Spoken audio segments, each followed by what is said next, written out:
let's do an unboxing video of the MT-G B3000. I have to say it's not the easiest of things to get the lid off. That's one tight lid. Okay, well, one confession that we will make straight away is that we have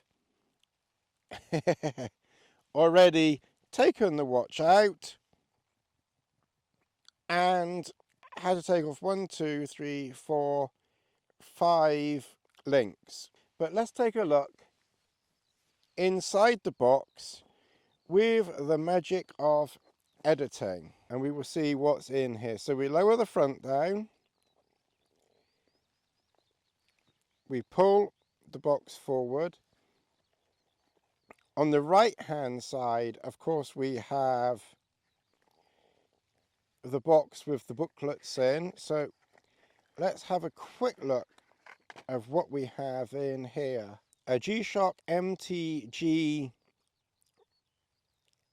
instruction book in many languages with some pretty basic instructions.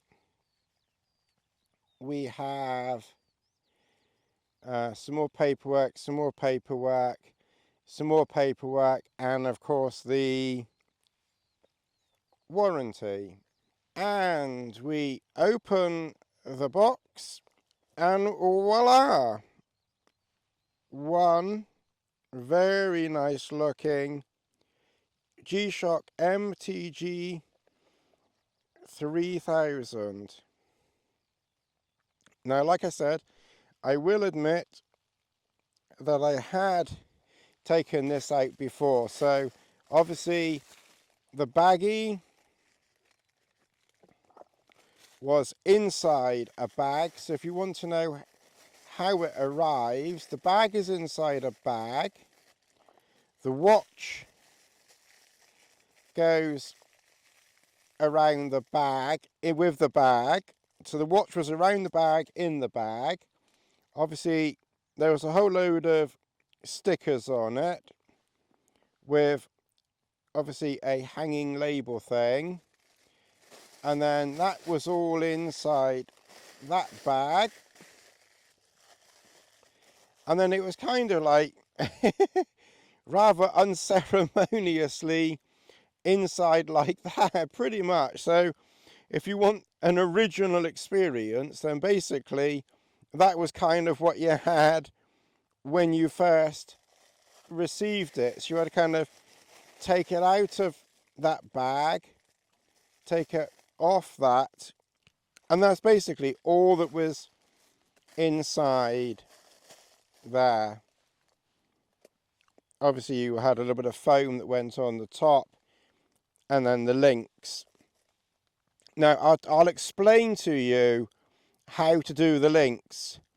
If I get more than 2 people, or maybe 3 people, make it worthwhile asking me to show you how you do the links, then it might be worth my while trying to set something up. But it really is quite simple. You need to get your regular pin remover, which you would have for something like this, and obviously one end you have the spring bar remover, and then the other end you have a very, very fine pin remover for poking in. So you need 2 tools for this. You need the pin pushing down thing,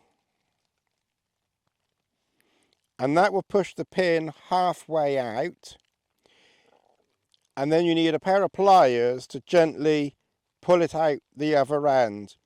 And it was relatively simple and straightforward, and I took 2 from one side and 3 from the other side.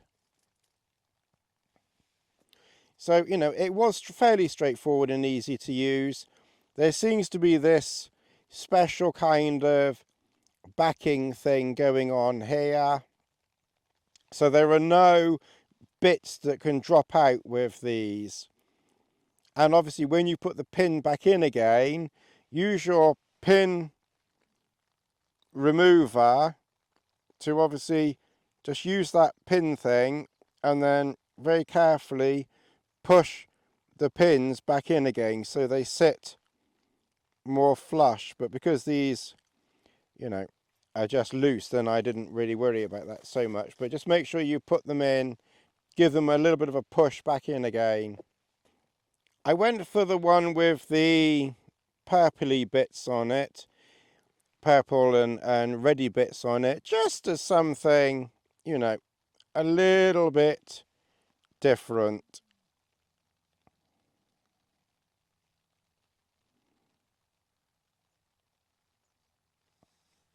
There are, curiously, a few similarities with the G-Shock Frogman analog, in that you have dual time down here with the 24-hour hands there or here. You have the days of the week over here or over here. You have an alarm, timer, stopwatch, alarm, timer, stopwatch. You have the date in exactly the same place. The only real difference is this one gives you the tide times up here on the right, and this one gives you a battery indicator here on the left. So there's obviously, you know, a little bit of software, you know, differences inside, but they are, you know, in some ways quite similar. Size, big difference. The Frogman has this really big, chunky bit here, whereas this is obviously much smaller. So this really is a big, chunky watch, the Frogman. But of course, neither one of them does barometers or any of that stuff. So if you enjoyed this video, please give it a like, share, thumbs up, comment below, and come back and I'll do a little video on the basic workings of this watch.